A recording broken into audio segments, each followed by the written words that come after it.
Alrighty, we are here with Kat Cole, CEO of AG1, and we're gonna set a record for things that have three syllables or three letters. Boy, I'm on top of it today. Kat, thank you so much for joining. How you doing today? Great. Thanks for having me. Of course, of course. Thank you so much for making time. It's really cool. Like I love whenever I have a guest on, I love listening to them on other podcasts and looking at their LinkedIn and learning more about their background, just so I know a couple questions to ask you. And for you, it kept coming back to Hooters and Cinnabon. So two iconic brands, very different realms. So of course I want to talk a little bit about that before everything with AG1. Hooters, near and dear to my heart. We actually have we used to go to Myrtle Beach growing up, and there's Oh, yeah. some big family picture we have, like including my grandparents and cousins and all, like a huge family picture that for some reason we took outside of the Hooters in Myrtle Beach. So it's like if you Awesome. look at in our family lore, the Hooters brand is there. Also, I know growing up, I was nervous whenever I was talking to a Hooters waitress there. So let's hope today I'm able to get over that. And as a former waitress yourself, things can be smoother. So on the Hooters front, obviously, there's so much we could say about the brand there, but what's something about the Hooters brand or the Hooters business as a whole that you think most people would be shocked to learn? Um, I mean, the big one, look, it's a very mature brand. It was born out of the early 80s. It's gone through many iterations of the concept, but because it's known for female wait staff, there is this assumption that, oh, there are these women, these girls who are waitresses, and then the men run the place. And actually, women ran the company. Like 80% of the hourly workforce was female. Every person I worked for in my 14 years there, until I worked for the CEO, was a woman.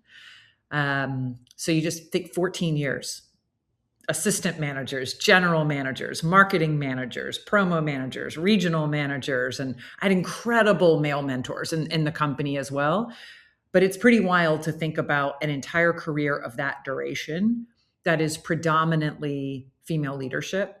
And certainly that contributed to not only my story of seeing incredible examples of women in leadership, but many others. My story is not unique. There were a ton of former Hooters hostesses, waitresses who moved up into salaried roles, management roles, became franchisees, became executives like I did. I'm one of many, actually. So I think that's the thing that might surprise people. Yeah, it's really, really cool to hear. And from your standpoint, I think you're 26 when you got your first VP role there and moving up there. So what do you think made the difference for you to go from, working at one location to actually being like in charge of, training and development across, all these places around the world?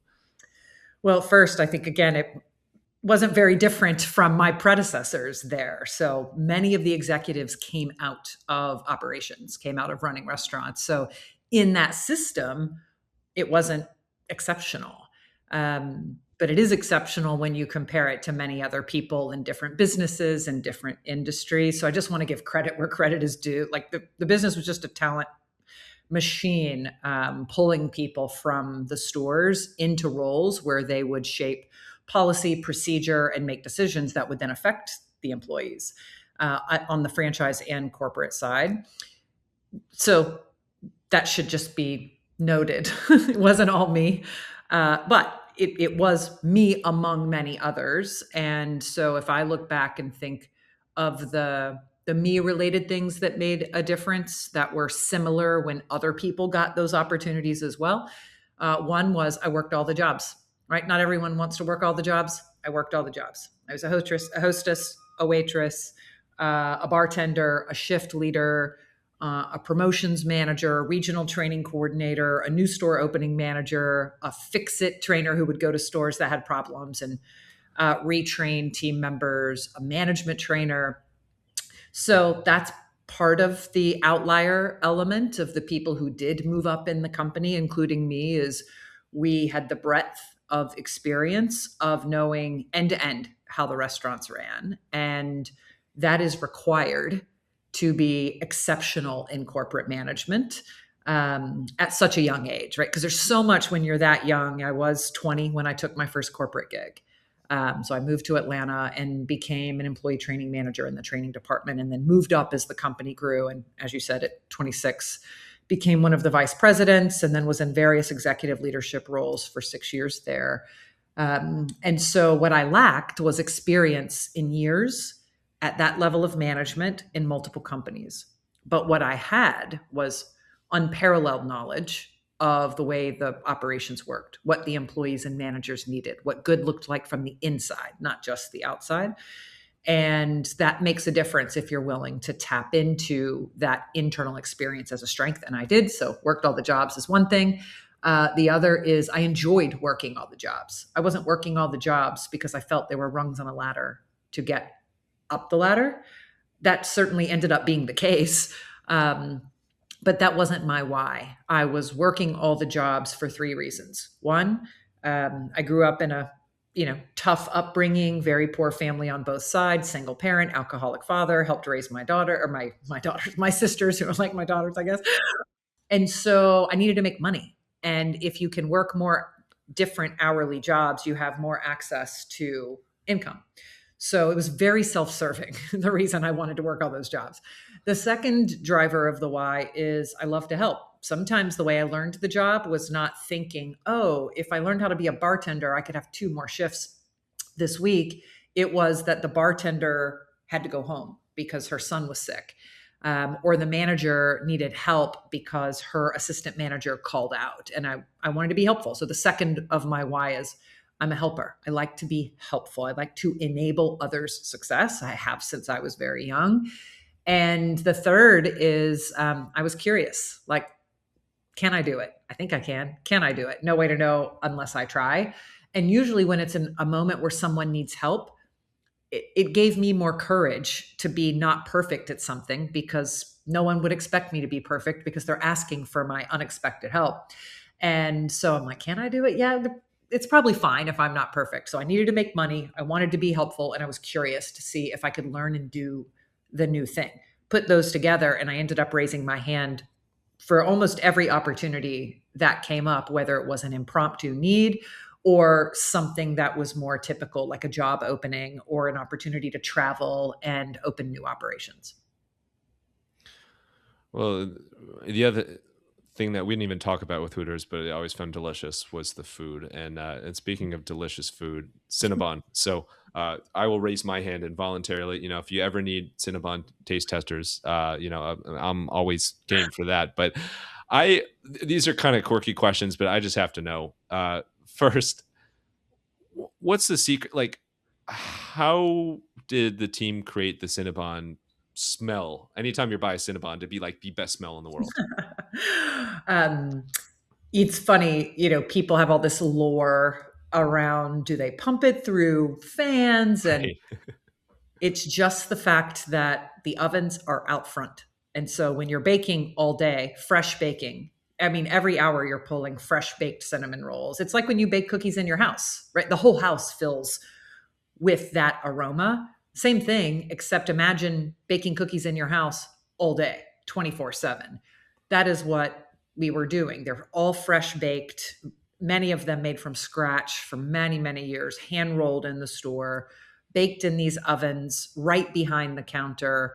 And so that aroma is just getting out everywhere. And there were times that the founders of the concept tested putting the ovens in the back like a normal restaurant. The reason they were in the front to begin with was they just got a small space. And so it was an accident.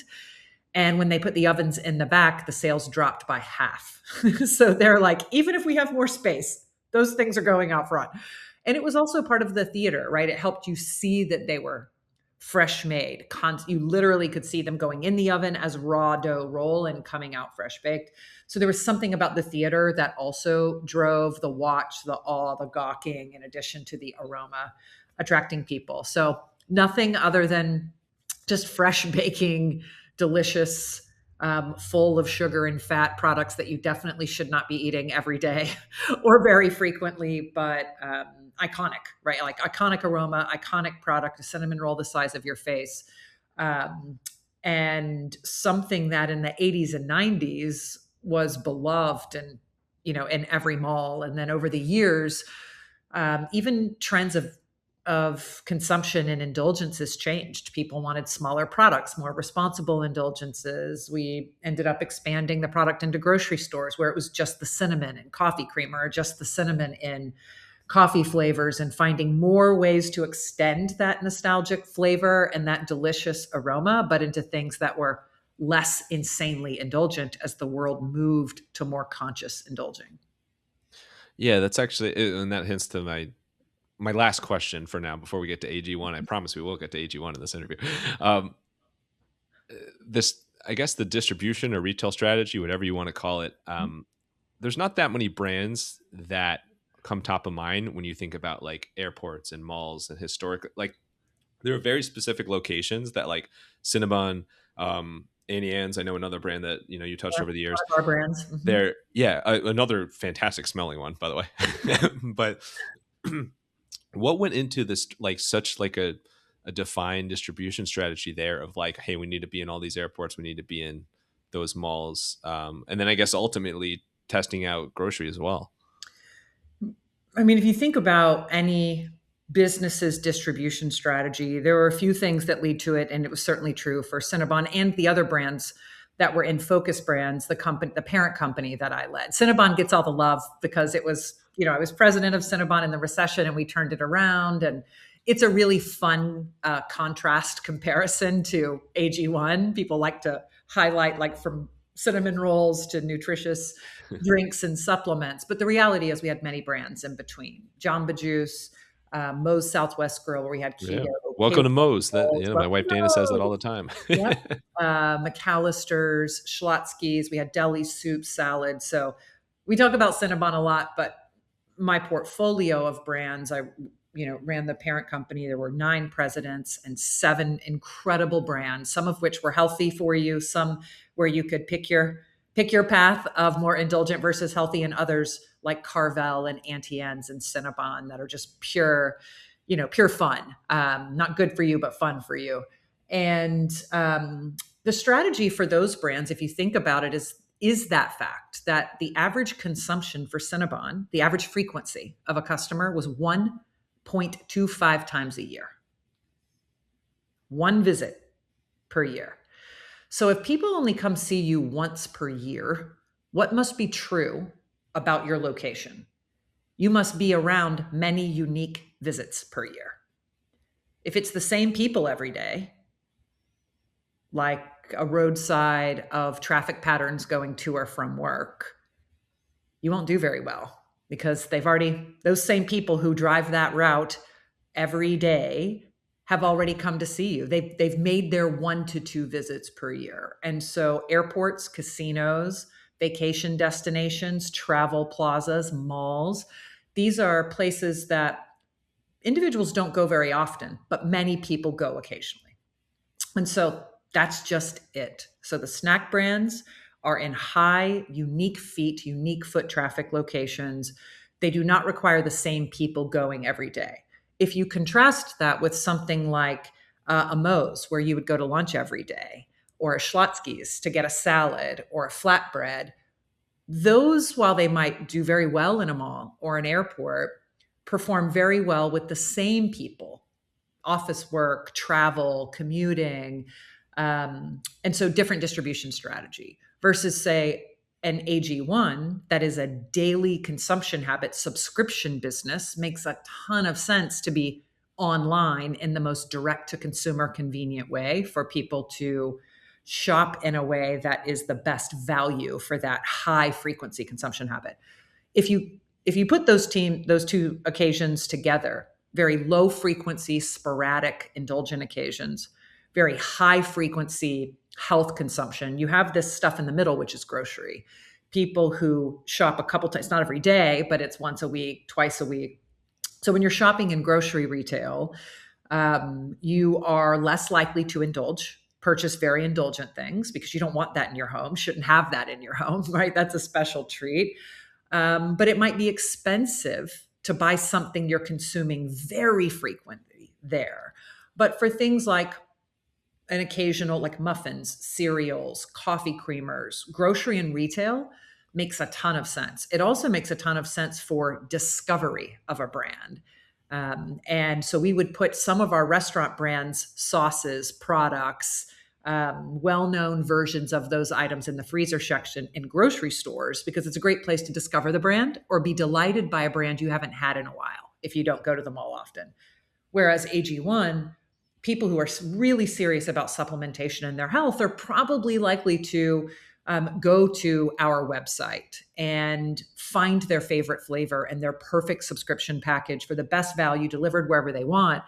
But we've just rolled out in Costco in the last year, in Target just this week, AGZ and AG1 with 7 counts and 14 counts, which is a great place for people to grab that in between amount if they forgot it on a trip, if they want to gift it to a loved one, or just try it when they never have. That's easier for many people to do than go to a website with larger portions and a subscription model. So, not that I'm full yet, but with that appetizer of Hooters and Cinnabon, let's get to the AG1 entree. And as you mentioned, it's fascinating to compare and contrast these brands. And the previously mentioned brands have seemingly been around forever and iconic and have very distinct personalities. And AG1 now compared to those, it's like it's a baby, it's brand new. Yet, I mean, in my lifetime, like I've never seen any sort of nutritional drink or supplement, vitamin, whatever you want to call it, product take off like this. And I know since you've been there, there's been really, really cool, tripling of revenue, we'll call it. We'll get into all of that. But so AG1, formerly Athletic Greens, Mm-hmm. I heard that one of the big influences of you actually landing this role in the first place is has to do with the podcast. Can you tell us about that?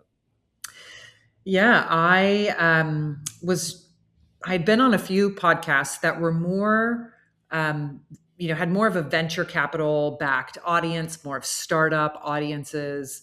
And the founder of then called Athletic Greens heard me on 2 of his favorite podcasts and then asked to be introduced to me because the business was growing so quickly. And he was humble enough to know he could benefit from advisors, outside perspective to help him on growth, leadership, brand, operations. And so he asked for an introduction to someone he realized was a mutual connection. That guy made a dear, just incredible human, made a connection with us. And the founder asked me to advise him. And I just left after 10 years at Focus Brands, was taking time off to be with my little kids post COVID and reshaping that whole business within the restaurant and hospitality industry. So it was beautiful timing because I was in this advising era of my life. I'm like, I'm going to advise, invest, work on blogs, books, whatever I can do to share knowledge while I think about what will I do next? Will I operate again? Do I want to start a fund? Will I spend my time in more of a portfolio approach? Really, all were considerations in 2021. And then Chris reached out to me and said, look, here's the things I heard you say. This is what I think I need help on. Could you be an advisor? And he didn't know because the subscription was under my husband's name that had been a customer for 2 years. So I was a huge fan. And actually, I had no idea how big the company was. And I didn't know much about the business of the product. I just loved the product. It had helped me so much with my energy, my immune health, my hair, skin, and nails after my second child. And I was one of these over supplementers going to the grocery store, getting a bunch of pills and powders. And my husband called me out one day and said, like, half this stuff is expired. You travel so much, you don't keep up with it. Try this. And he gave me a pack of AG1 and I tried it instead and I was able to stick with it. I built a routine in the morning, shaking up this like incredibly healthy green drink. And then I started feeling the benefits. So I was a huge fan. And so you put that together. He asked me to help. I was in a moment where that's what I wanted to do. I'm an angel investor in many, many early stage companies. So I have a deep love and respect for founders and early stage businesses. And I was a fan, a customer. And so I started advising him, and that advisory work turned into him saying, look, just come help me build this. And it turned out to be an incredible moment. Many people have heard this word, the Japanese concept ikigai, where you have overlapping circles, almost like a Venn diagram. And I forget all the specific circles, but it's like your purpose, the opportunity, the chance to grow, mission driven, fits lifestyle, right? Like all these things. And that was absolutely AG1. So I joined in the fall of 21. And alongside the founder, as we grew the business, it was growing like a rocket ship, like over 100% year over year. We raised our only round of funding, raised 120 million at a 1.2 billion pre valuation, and then grew the business. And as you said, we've tripled the business since then, turned it to profitability, which it wasn't in those early hyper growth stages, and moved it from a single product, single channel business to now multi-product, multi-channel, AG1, AGZ, all these things.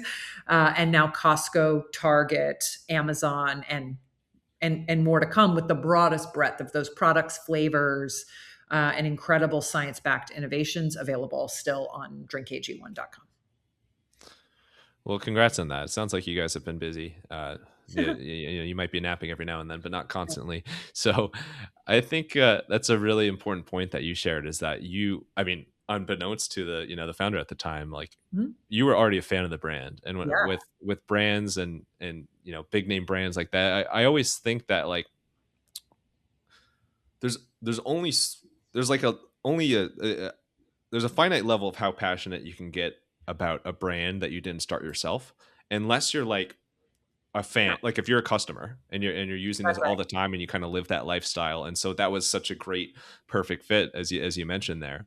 Now, looking across the category, what do you even, how do you describe the category that you're in? We actually straddle a few categories, which is It's like quite, ikigai. I'm just yeah, yeah. kidding. It's quite interesting, right? So, as a product, we are a daily health drink that combines three very clear supplement subcategories.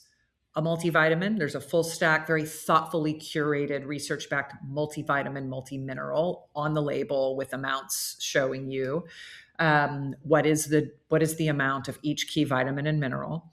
We have probiotics in AG1 Next Gen, 5 of the most clinically studied live, dairy free, live culture probiotic strains. Incredible. And then, so that's the second category of supplementation it combines. And the third is what people would consider greens, superfoods, phytonutrients, prebiotics, right? This beautiful fruit and veggie blend that serves many purposes. One of the purposes is those fruits and vegetables themselves contribute to vitamins and minerals.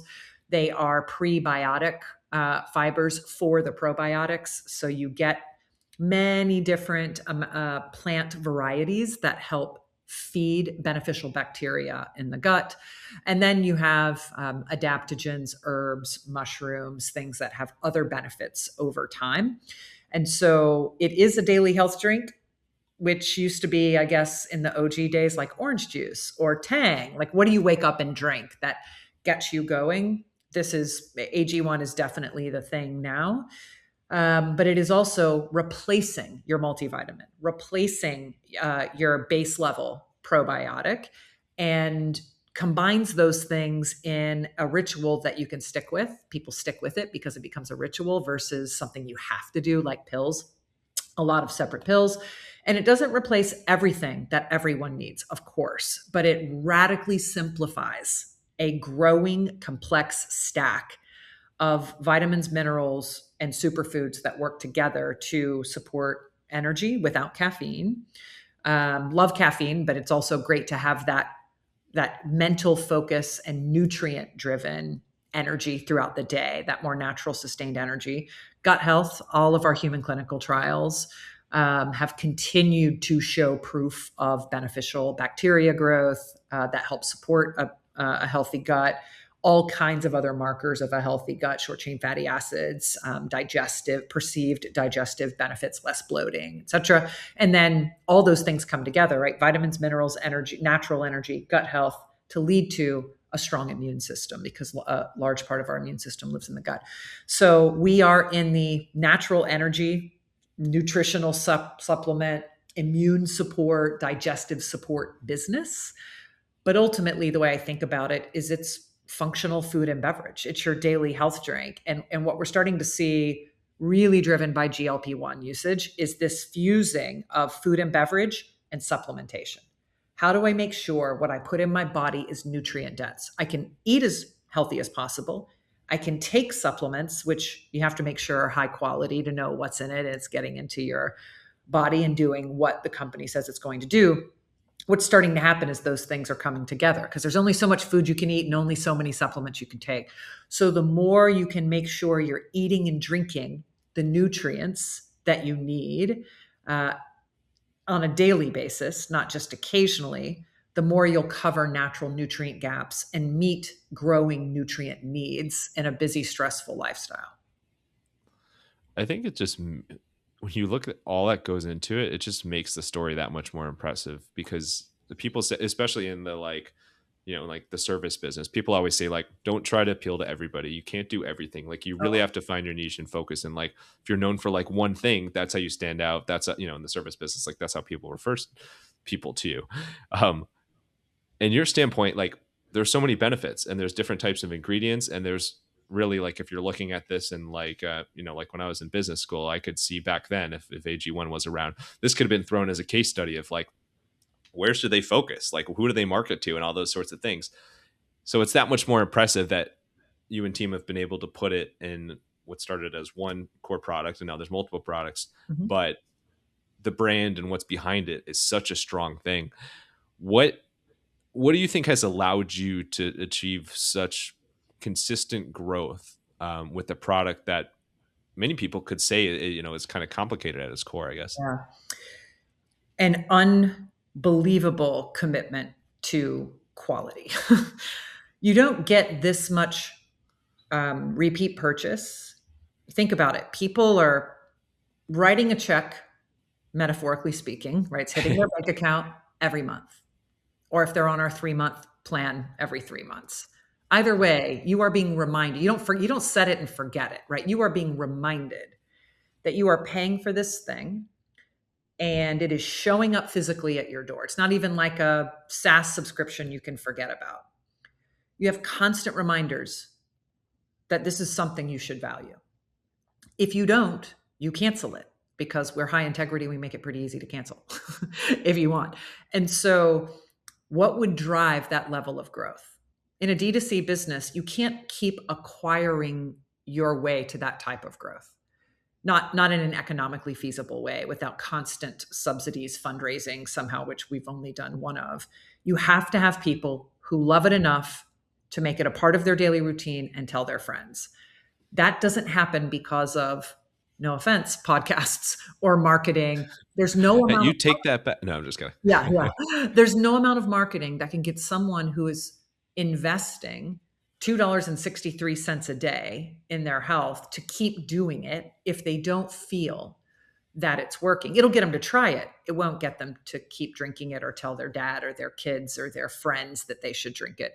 So that focus on quality from the early days that then led to outlier attributes like having NSF or sports certification that proved what's on the label, proves what's on the label is in the package.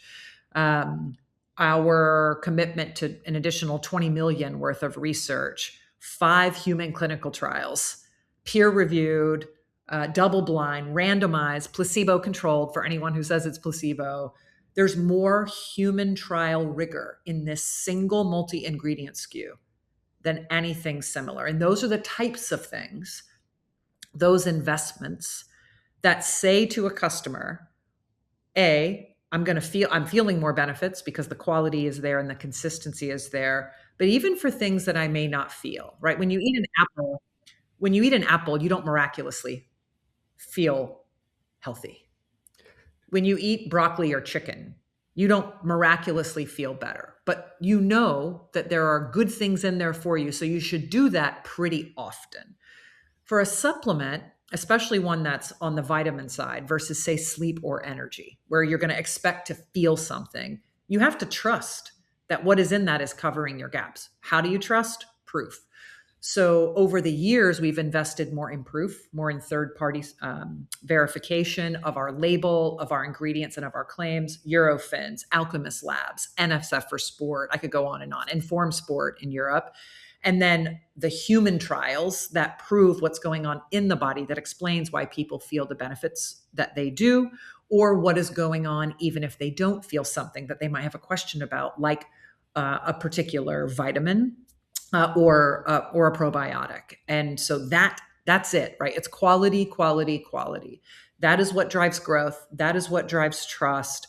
And it is millions of tiny decisions and lots of big ones that in many cases the customer won't ever know about or see, but stack up to that level of high quality experience. And then what we've shifted to in the last few years, turning that quality into marketing content, like actually filming at the labs, having the labs talk about our procedures, having our creator partners talk about our approach to safety, our approach to quality. Like it used to just be lifestyle, unboxing, all these fun things. And now it's what really wins and converts is, yes, people talking about their own experiences, but it is really people advocating for, how do you know what's on the label is in this stuff? And how do you know it's the good stuff? Because it's the Wild West out there.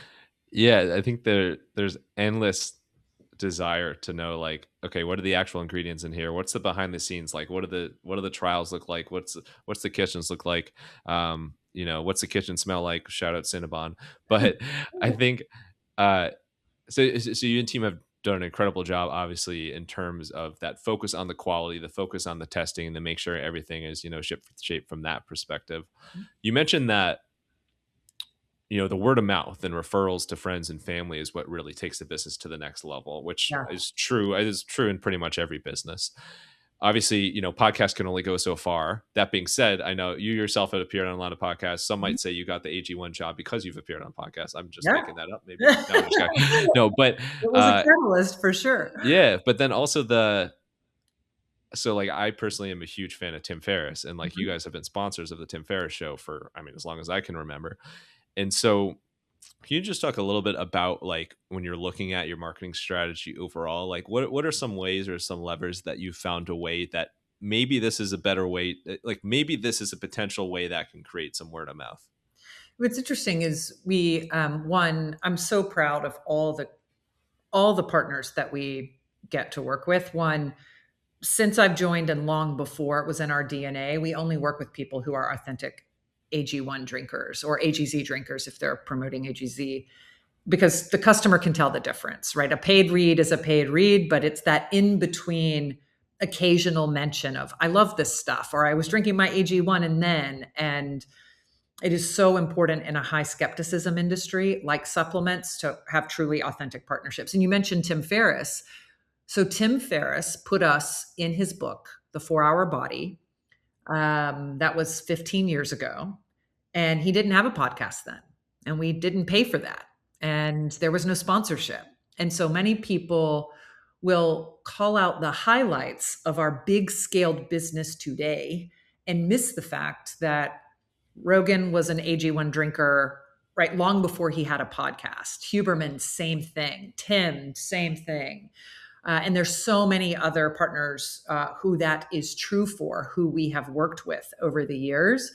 So it starts with they're a customer, they're a fan, then they start telling their community, we want to double down on that.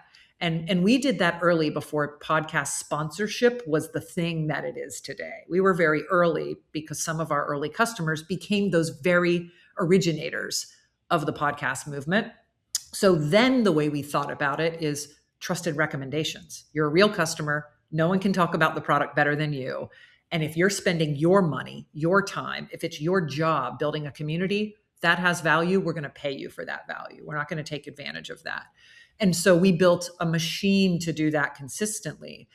But today, as we've brought on incredible leaders, our CMO who's led world-class brands, our chief growth officer that's done the same, our marketing mix today would probably bore some people who think it's all podcasts. It is out of home, it's TV, it's direct mail. It is a very diversified marketing mix. The creator part if you want to think of creators broadly, is a low double-digit percentage of our marketing mix.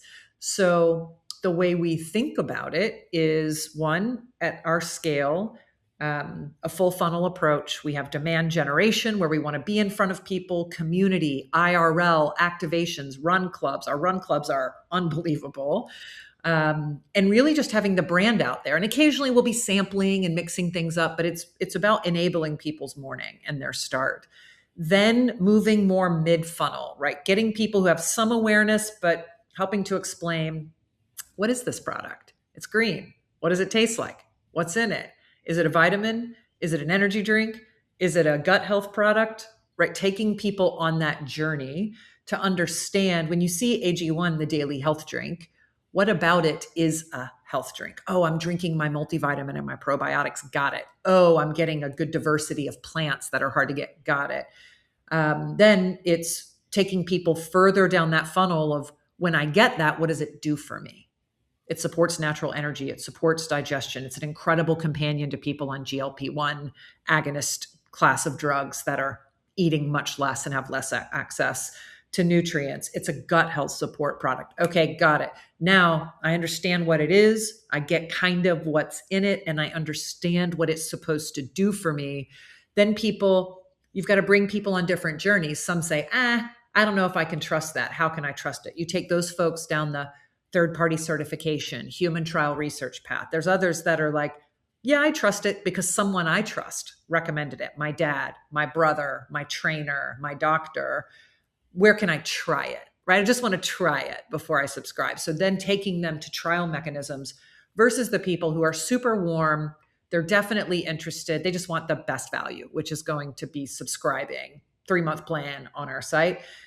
So there's a full funnel approach that requires giving people the information they want and not more than they want in that moment, and giving them the opportunity, long form blogs to go deep, or quick fun hits on paid social, or something that reinforces who is this brand on, streaming or on TV, like our Hugh Jackman partnerships. It's like, oh, someone who's a incredible performer, seems to defy age, doesn't promote a lot of brands. That guy drinks AG1. That's interesting, right? Like women and men alike are resonating with Hugh Jackman. Of course, some people see him as Wolverine, others see him as the greatest showman.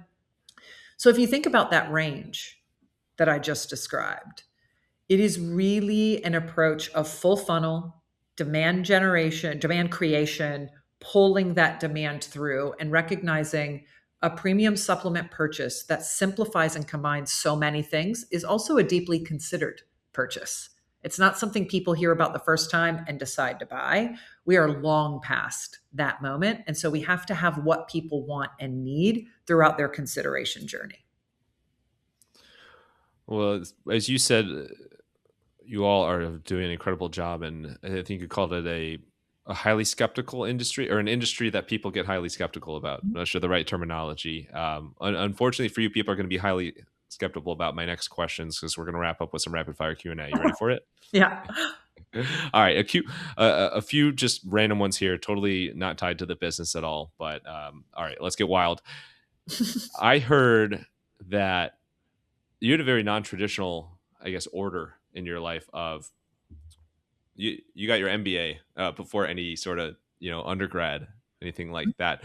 Can you just give us a quick look into like what was involved in you getting into a grad school without having that degree?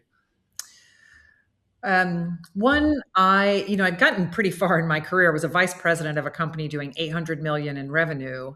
And I had a mentor tell me, look, everyone in the industry knows you. If all you want to do is be in hospitality, restaurants, or franchising, you'll be fine. But if you ever want to break out into different industries, you need an advanced degree.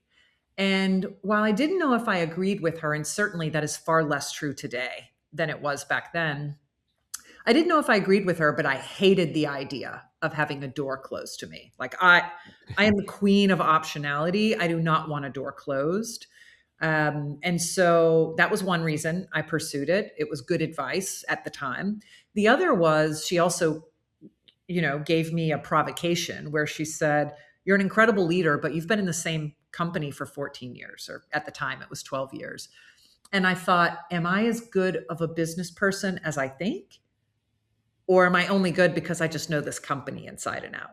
And one way to prove that was to get an advanced business degree where I'm working with other professionals. And so that was the why behind, like, why do it when you're already a vice president? Many people do that to get a job, to like get I had unresolved questions and I wanted to make sure doors weren't closed to me.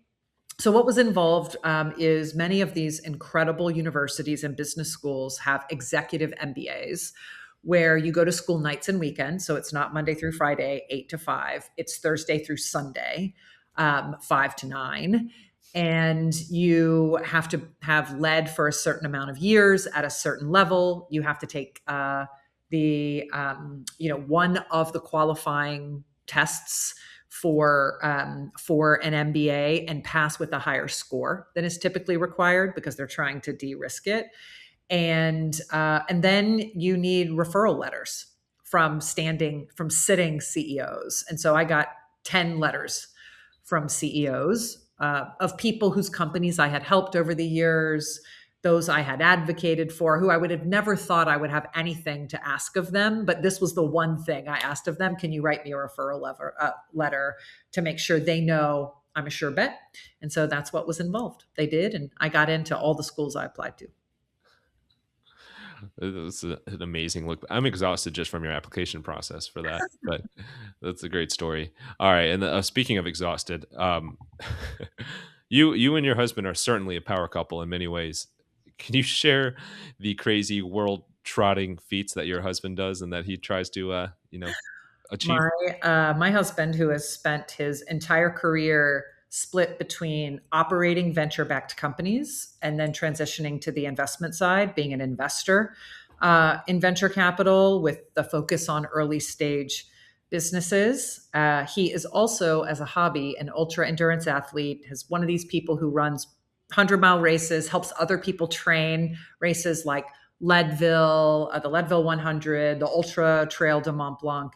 So he does that stuff, multiple Ironmans around the world. And then that led him to ocean rowing. He rowed the Atlantic Ocean with a rowing partner, set the US record, fastest crossing of the Atlantic in a rowboat in 45 days. And when he was done with that, he decided he wanted to keep going and circumnavigate the globe on only human power, which means he rows the oceans and cycles the continents. So he has rowed the Atlantic. He has rowed the Caribbean, which took 2 attempts, a southern attempt and a northern attempt, after having to be rescued in a very dangerous situation on the southern attempt.